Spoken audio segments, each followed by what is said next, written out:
The house was too quiet when I walked through the door that Tuesday afternoon. Not the peaceful kind of quiet that comes after a long day, but the heavy, suffocating kind that makes your skin crawl the moment you step inside. My keys hit the bowl by the entrance exactly where they always go, 14 years of habit, but something in the air told me nothing else would be where it should be. I called out nothing. I called again louder. The echo of my own voice bouncing off walls I knew better than my own reflection returned to me like an accusation. No answer from the kitchen. No response from the living room where my mother-in-law spent most of her afternoons watching her shows, with the volume turned up until the neighbors could hear every word. 32 years, that's how long Margaret had been in my life. She married my father-in-law George when I was barely old enough to understand what marriage meant, and she stepped into the role of mother-in-law the same year I said yes to her son. 3 decades of holidays, arguments, reconciliations, and the kind of slow-building understanding that only comes from years of sharing a life with someone. She wasn't perfect, no one in my family was, but she was mine, she was ours, and now she was gone. My husband David's car wasn't in the driveway, which meant he wasn't home yet from work, but Margaret's sedan sat exactly where she always parked it, taking up her usual spot beside the garden she barely tended anymore. She didn't drive at night anymore. She didn't drive far from home anymore. She didn't drive alone anymore, not since the incident last spring when she got lost coming back from the pharmacy, and ended up 40 miles from here, crying on the phone to David until someone helped her find her way. So she was here, she had to be here, but she wasn't answering, and now that I was standing in the foyer, I noticed the coat rack by the door was empty. Her blue cardigan that she wore like armor against the world wasn't hanging there. Her walking shoes weren't by the mat where she kicked them off every evening. Something cold slithered through my chest as I moved deeper into the house. The kitchen light was on, the one David always told her to turn off to save electricity, the one she left on every single night because she said she couldn't see in the morning without it being on. A glass of water sat on the counter half full, a thin ring of condensation forming on the surface. Fresh, she'd been here recently. But everything else was wrong. The newspaper she'd been reading that morning lay scattered across the table, pages torn and out of order like someone had rifled through it in a hurry. Her reading glasses were missing from their usual hook by the window. And the note, God, the small yellow sticky note stuck to the refrigerator with a magnet she always used, the one with David's phone number written in her careful, looping handwriting in case she forgot, had been pulled away and lay crumpled on the floor beneath it. My hands were shaking as I picked up my phone and dialed David's number. It rang once, twice, 3 times before he answered, and the casual, "Hey, what's up?" in his voice made something inside me crack. "Where are you?" I asked, and my voice came out sharper than I intended, cutting through his easy tone like a blade. "Still at the office, running late, you know how Thursdays are." There was the sound of papers shuffling in the background, the distant hum of the building's ventilation system. "What's wrong? You sound upset." "Mom's not here." A pause, the kind of pause that stretches out and fills with static and unspoken words. "What do you mean she's not there? Where would she be?" "That's what I'm asking you. Her coat is gone. Her glasses are gone. She took her purse, David. Everything she needs is missing from the house. And there's a note on the floor and—" Wait, slow down." His voice changed, that easy tone replaced by something tighter, something that matched the cold spreading through my veins. "What note? What are you talking about?" I picked up the crumpled sticky note, smoothing it against my knee with trembling fingers.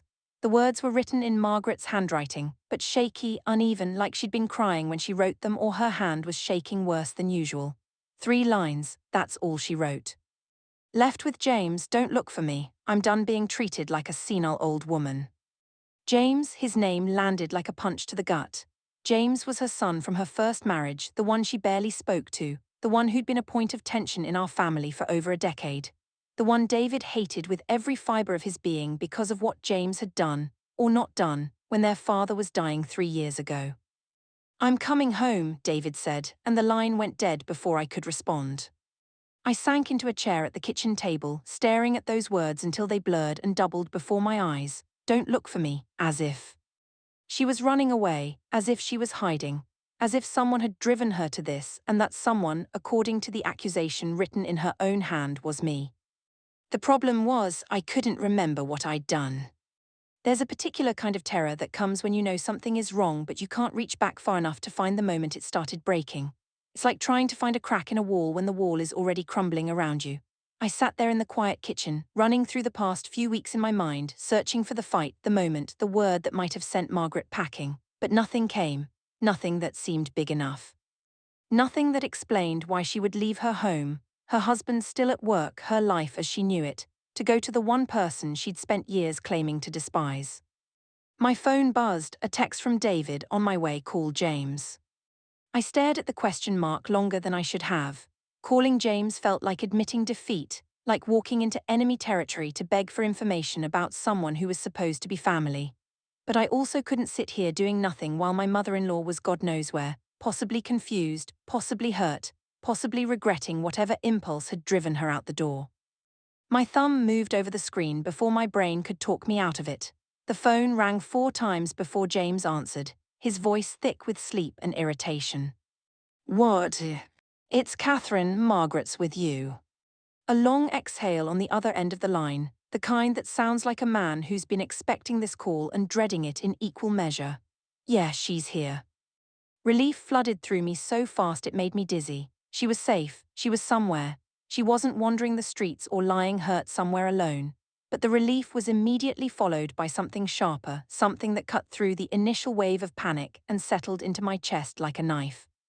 She left a note, I said carefully, choosing my words like I was walking through a minefield. She said she left with you, that she was done being treated like. Yeah, James cut me off, his voice flat, almost tired. She said you'd call. She's been sitting here crying for 2 hours, Catherine, crying about how nobody listens to her, how everyone talks over her like she's not even in the room, how you and David decided she was losing her mind and started treating her like a child. The words hit me like stones, each one landing hard and heavy. I opened my mouth to protest, to defend myself, but the truth was I didn't know what she was talking about. I truly, genuinely didn't know. And that realization was worse than any accusation because it meant something had happened that I either couldn't remember or hadn't recognized as harmful in the moment. When can she come home? I asked. There was a pause, long enough that I pulled the phone away from my ear to check the call hadn't dropped. She doesn't want to come home, Catherine. She wants someone to acknowledge that there's a problem. She wants someone to apologize. She wants to be heard. And I'm the one she has a problem with. Another pause. She wrote it on the note, didn't she? Done being treated like a senile old woman. That doesn't sound like David, does it? David's her son. He can criticize her till the cows come home and she'll forgive him in an hour. But you're the daughter-in-law. You're supposed to be the one who helps her feel like she still matters. And instead. He didn't finish the sentence. He didn't need to.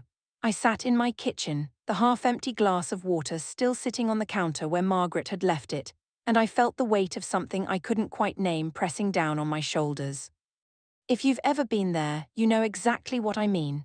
The feeling of being blamed for something you can't quite grasp, something that happened so gradually you didn't see the moment you crossed the line. I thought about the last few weeks. The dinner where I'd suggested Margaret might want to write things down to help her remember appointments, and she'd snapped at me that she wasn't an idiot. The afternoon when I'd gently pointed out that she'd already told me that story 3 times, and she'd gone quiet and retreated to her room for the rest of the day. The morning I'd found her standing in front of the stove, staring at the knobs like she'd forgotten how they worked, and I'd quietly turned them off and guided her away without saying anything, because I didn't want to embarrass her, but maybe. And this was the thought that made my stomach turn. Maybe not saying anything had been worse. Maybe she'd seen my hesitation. Maybe she'd seen me calculating, weighing, deciding not to mention it, and that decision had spoken louder than any words I could have chosen. I need to talk to her, I said finally. Can I come over? It's late, James said, and she's tired. Tomorrow come Toma. RO and we'll figure this out. He gave me the address, which I wrote down on the back of an envelope, my handwriting shaky and uneven. When I hung up, I sat in the kitchen for a long time, staring at the note on the refrigerator, the half-full glass of water, the torn newspaper pages scattered across the table like evidence of a crime scene. By the time David walked through the door, I'd moved to the living room and was sitting on the couch in the exact spot Margaret sat every evening to watch her shows. The cushions still held the shape of her body. I could smell the faint trace of her perfume, something floral and outdated that she'd worn for as long as I'd known her. What did James say? David dropped his keys on the entry table and stood in the doorway, his face a mixture of worry and frustration. Is she okay? She's fine, she's at his apartment, she doesn't want to come home yet. Something in his expression shifted, the worry hardening into something that looked like anger. This is ridiculous. She's 78 years old and she's throwing a tantrum because we tried to help her, because we made her feel like she was losing her mind, I finished quietly. That's what he said, that's what she's feeling. David ran a hand through his hair, pacing to the window and back. This is James, Catherine, James who hasn't spoken to her in 2 years, James who couldn't be bothered to show up when Dad was dying, James who she herself said she never wanted to see again. And suddenly she runs straight to him. That's not about us, that's about him manipulating her. Maybe, I said, but the word felt hollow even as I said it. Or maybe it's about the fact that he's the only one who didn't make her feel like she was going crazy. The silence that followed was thick enough to cut. David stood by the window, staring out at the darkening street, and I sat on Margaret's spot on the couch, holding the sticky note I'd taken from the refrigerator, smoothing it against my knee over and over like I could smooth away the hurt it represented. We didn't do anything wrong, David said finally, but there was no conviction in his voice. We were trying to protect her. I know, but even as I said it, I was thinking about all the times I'd looked at Margaret and seen confusion where there used to be clarity. All the times I'd watched her struggle to find a word that used to come easily. All the times I'd made a decision about her care without actually asking her what she wanted, because I'd already decided she wasn't capable of making decisions for herself. This part still makes me pause when I think about it, how easy it is to love someone and still diminish them without realizing what you're doing. I went to bed that night with the note still in my hand, pressing it flat against my chest like a talisman, a reminder, a confession I didn't know how to make. Sleep came in fragments, broken by dreams I couldn't quite remember, waking up in the dark reaching for something that wasn't there. The next morning, I woke before David and made the drive to James's apartment alone. I needed to do this without him, without the argument that would follow, without the defenses that came up whenever we tried to talk about his mother. The apartment was small and cluttered, books and papers stacked on every surface, the kind of controlled chaos that suggested a mind too busy to clean. James met me at the door, looking older than I'd expected, older than I remembered from the last time we'd seen him at the funeral 3 years ago. His eyes were tired, the kind of tired that comes from carrying something heavy for too long.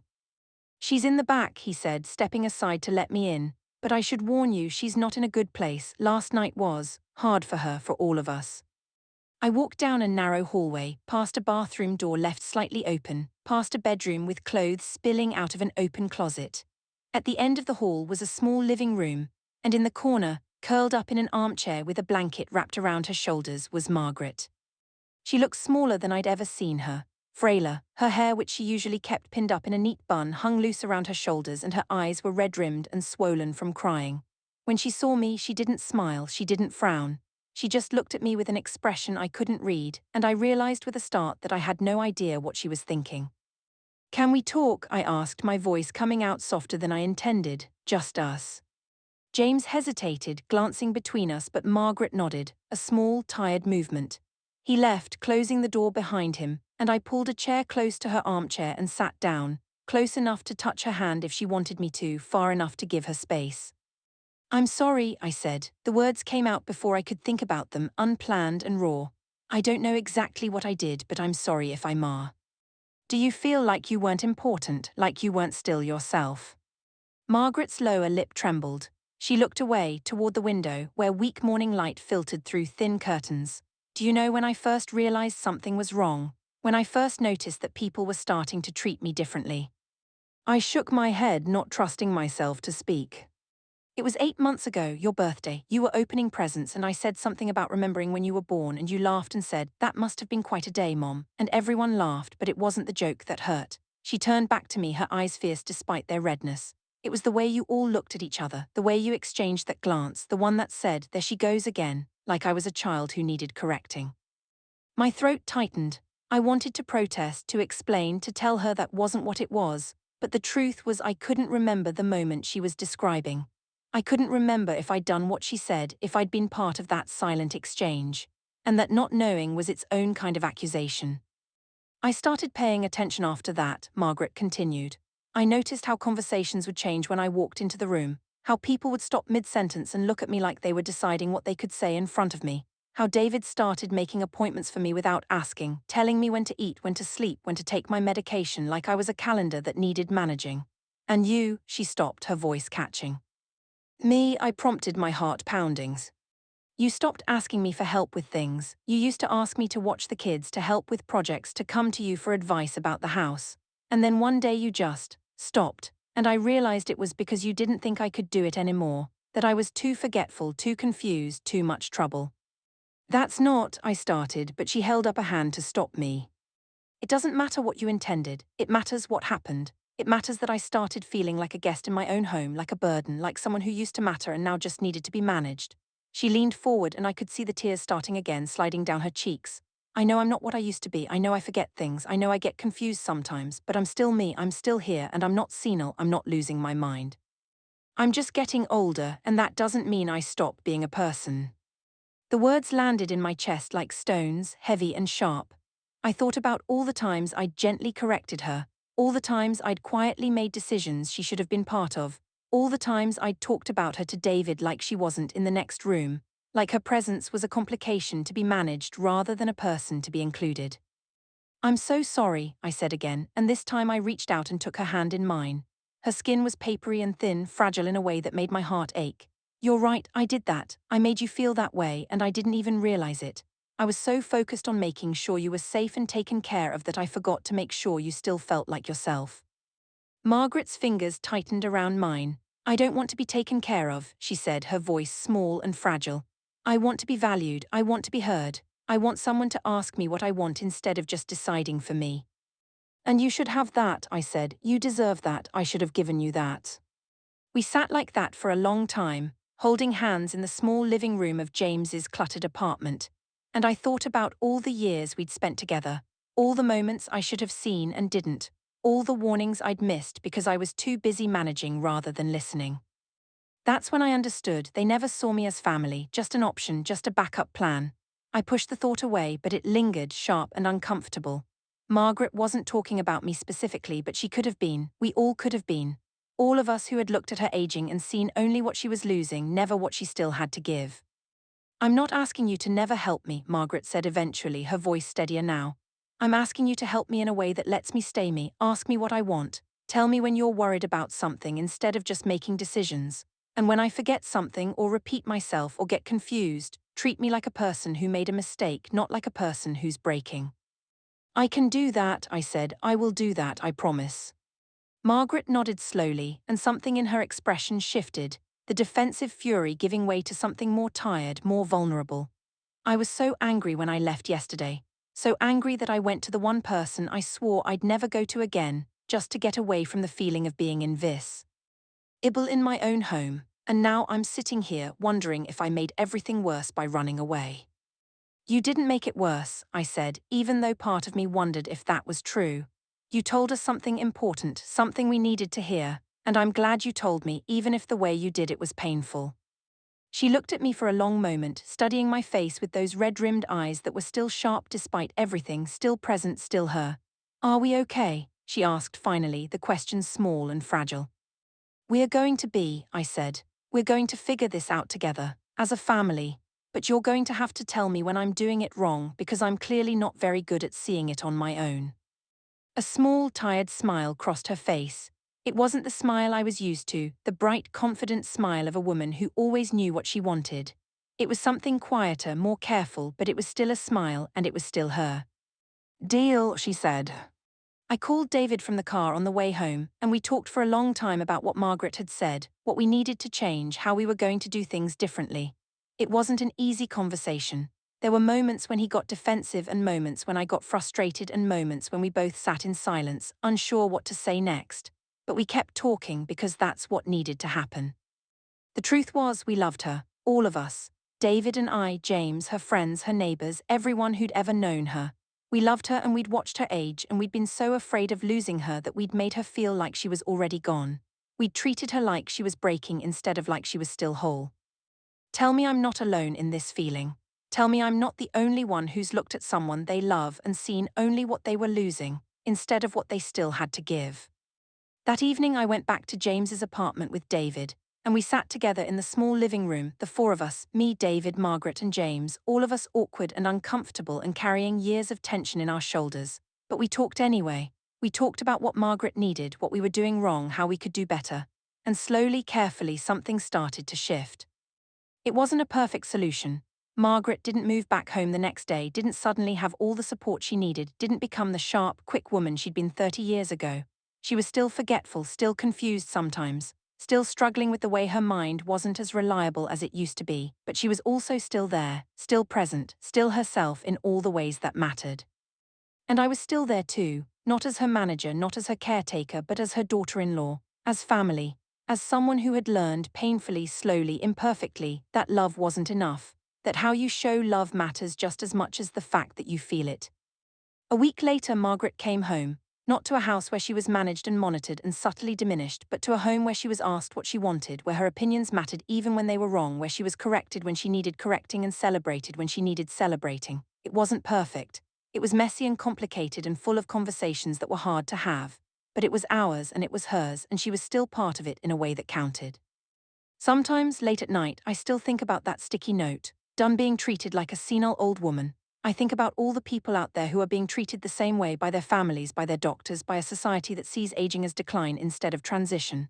I think about how easy it is to love someone and still hurt them without realizing it. How easy it is to assume you know what's best for someone and forget to ask them what they actually need.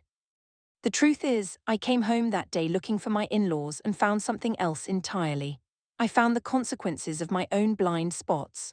I found the damage I hadn't even known I was doing. I found a woman I'd loved for 32 years who felt like I'd stopped seeing her entirely. And I found the chance to change, to do better, to look at the people I love and actually see them, not just the version of them I'm afraid of losing.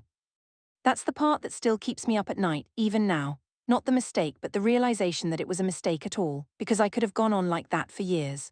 I could have kept making her feel invisible, kept managing her life, kept treating her like a problem to solve instead of a person to cherish. And she would have kept suffering in silence, too proud to complain, too hurt to reach out, until one day she might not have come back at all. You already know where this is going, or do you? You look at your own family and see the people you love, but do you also see the moments when why? You have stopped really looking, the conversations you've had about them instead of with them, the decisions you've made that took away their voice without you even noticing. Margaret is still here, still herself in all the ways that matter. And every day I try to remember what she taught me, that getting older doesn't mean becoming less, that losing some abilities doesn't mean losing yourself, that the people we love deserve to be seen fully, even when that full picture includes things we're afraid of. That's the real truth I came home to find that day. Not the note, not the empty house, not the fear that something was wrong. The truth that love without attention is just as dangerous as hate, that the people we cherish most can suffer most from our good intentions, that the most important thing we can do for the people we love is not to protect them from becoming who they're becoming, but to walk beside them through every stage of who they still are. I thought I was protecting her, but I was only teaching her how to disappear. And now I see her, every day in every way I can manage. I see her and I ask and I listen, and I do my best to help her stay herself for as long as she possibly can. That's all any of us can do, really. See the people we love, really see them, not the version we're afraid of, not the version we want to protect, just them. Fully, honestly, with all the love we have and all the attention we're capable of giving. Because in the end, that's what we owe each other. That's what Margaret taught me. That's the truth waiting when we come home and find the people we love gone.